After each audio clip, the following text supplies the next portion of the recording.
안녕하세요. 오늘이 만약 당신의 삶의 마지막 날이라면 천국에 가실 확신이 있으신가요? 대부분의 사람들은 확신이 없다고 합니다. 하지만 성경에서는 그 사실을 우리가 알 수 있다고 기록하고 있습니다. 천국에 가려면 어떻게 해야 한다고 생각하시나요? 대부분의 사람들은 선한 행위나 종교 생활, 죄에서 회개하고 죄를 짓지 않아야 천국에 갈 수 있다고 생각하지만 성경에서는 그것과는 상반되는 이야기를 한다는 것 알고 계시나요? 죄를 많이 지어서 지옥에 가고 덜 지어서 천국에 가는 것이 아닙니다. 로마서 3장 23절 말씀입니다. 모든 사람이 죄를 지어 하나님의 영광에 이르지 못하더니 이 모든 사람 안에는 저도 포함이 되고 당신도 포함이 됩니다. 죄란 단순히 악한 행위가 아니라 하나님의 율법을 범하는 것이 죄입니다. 우리가 나라의 법을 어기면 감옥에 가는 것처럼 하나님의 법을 어기면 하나님께서 정해놓으신 벌, 그 죄에 대한 대가를 받을 수밖에 없습니다.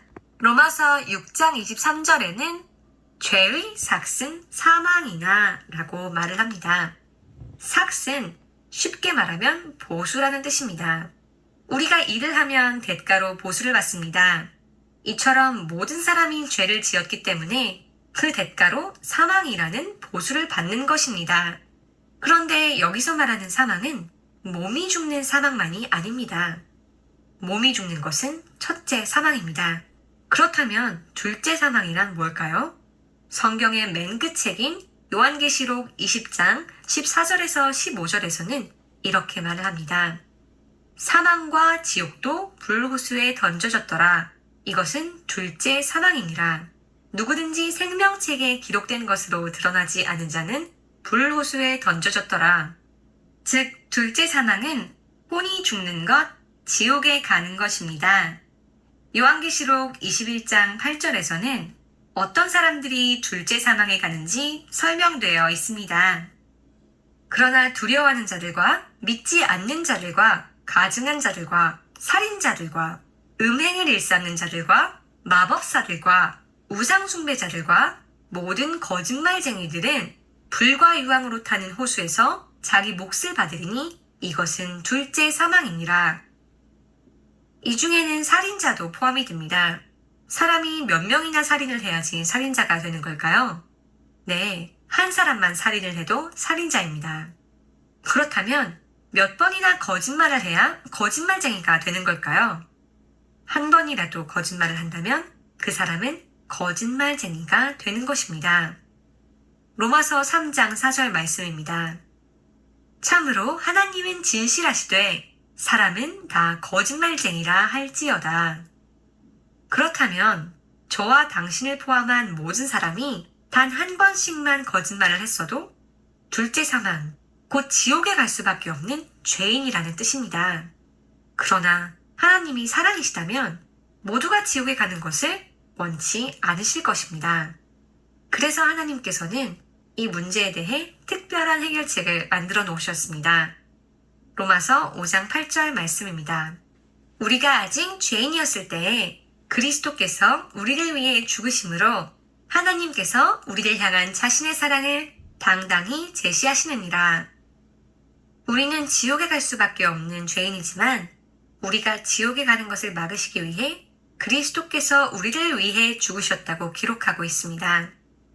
여기서 말씀하시는 예수 그리스도가 누구인지 아시나요? 예수님께서는 하나님 아버지의 아들이심과 동시에 육체 안에 사람의 모습으로 오신 하나님이시기도 합니다. 디모데전서 3장 16절에는 하나님께서 육체 안에 나타나셨다고 하고 있습니다. 또 요한복음 1장 1절에서 3절과 14절 말씀도 이와 같이 예수님의 신성에 대해 기록하고 있습니다. 처음에 말씀이 계셨고 말씀이 하나님과 함께 계셨으며 말씀이 하나님이셨더라. 말씀이 육신이 되어 우리 가운데 거하심에 우리가 그분의 영광을 보니 아버지의 독생하신 분의 영광이요 은혜와 진리가 충만하더라. 이처럼 예수님께서는 하나님이셨기 때문에 죄를 모르시는 분이고 죄가 없으신 분이라고 성경은 말씀하고 있습니다.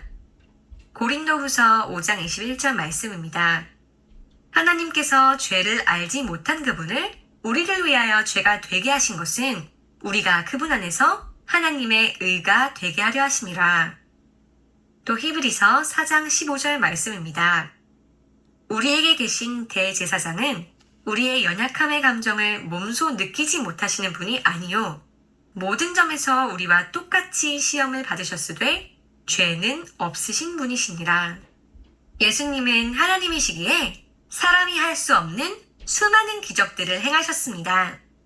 3년 반의 짧은 공생의 기간 동안 누가복음 7장 22절에 나와 있는 것처럼 눈먼 자들을 보게 하시고 다리 저는 자들을 걷게 하시고 나병 환자들을 정결하게 하시고 귀먹은 자들을 듣게 하시고 죽은 자들을 일으키시는 등 하나님만 하실 수 있는 많은 기적들을 행하셨습니다. 예수님께서는 진리를 선포하셨기 때문에 당대의 이스라엘의 지도자들은 예수님을 적대했고 결국 누명을 씌워 사형에 처했습니다.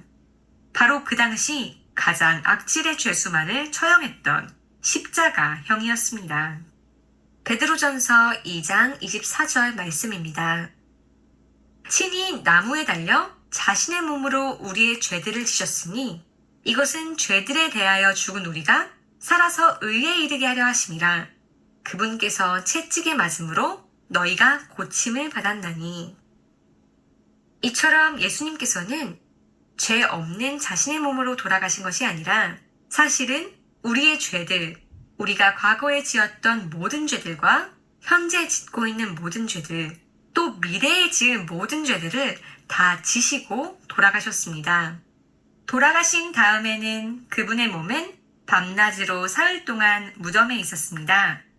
그렇다면 그분의 혼은 어디로 가셨을까요? 저희의 죄의 삭은 몸이 죽는 첫째 사망뿐만 아니라 혼이 죽는 둘째 사망입니다. 만약 예수님께서 우리의 죄의 삭을 대신하셨다면 십자가의 육체적 죽음뿐만 아니라 지옥에서의 둘째 사망까지 대신하셔야만 하는 것입니다. 예수님께서도 자신의 죽음에 대해 그의 혼이 땅의 심장부, 즉 지옥에 사흘 동안 있게 되리라는 것을 예언하셨습니다. 마태복음 12장 40절 말씀입니다. 요나가 밤낮으로 사흘 동안 고래 뱃속에 있었던 것 같이 사람의 아들도 밤낮으로 사흘 동안 땅의 심장부에 있으리라. 또 사도 베드로도 예수님께서 부활하실 때 그의 혼이 지옥을 떠났다고 기록하고 있습니다. 사도행전 2장 31절 말씀입니다. 또 이것을 미리 보았으므로 그리스도의 부활에 대하여 말하기를 그의 혼이 지옥에 남겨지지 아니하였고 그의 육체도 썩음을 보지 아니하였느니라 하였느니라. 그렇다면 사흘이 지난 후에는 무슨 일이 벌어졌을까요? 고린도전서 15장 3절 말씀입니다. 그것은 곧 성경 기록대로 그리스도께서 우리의 죄들로 인하여 죽으시고 묻히셨다가 성경 기록대로 셋째 날에 다시 살아나시고, 이 구절처럼 예수님께서 만약 셋째 날에 다시 살아나시지 않았다면 아직도 지옥에서 저희의 죄의 삭을 지불하고 계신다는 뜻이 됩니다. 즉 이것은 우리가 아직 하나님께 갚을 빚이 남아있다는 것을 뜻합니다. 그러나 부활하셨다는 것은 죄의 삭의 지불을 다 끝내셨다는 것을 의미합니다. 그렇다면 전 인류의 삭을 지불하셨을까요? 아니면 특정한 사람들만을 위해 지불하셨을까요? 네, 그것은 모든 사람을 위한 것이었습니다. 그러나 모든 사람이 천국에 갈까요? 그건 아닙니다. 그렇다면 무슨 차이로 어떤 사람은 천국에 가고 어떤 사람은 지옥에 가는 걸까요? 성경은 단 하나의 차이가 있다고 합니다. 요한복음 3장 36절 말씀입니다. 아들을 믿는 자에게는 영존하는 생명이 있고 아들을 믿지 않는 자는 생명을 보지 못하며 도리어 하나님의 진노가 그 위에 머물러 있느니라. 요한복음 3장 18절 말씀입니다. 그를 믿는 자는 정죄를 받지 아니하거니와 믿지 않는 자는 하나님의 독생자의 이름을 믿지 아니하였으므로 이미 정죄를 받았느니라. 천국 가는 사람과 지옥 가는 사람, 그 둘을 갈라놓는 단 하나의 차이점은 믿는 자와 믿지 않는 자인 것입니다.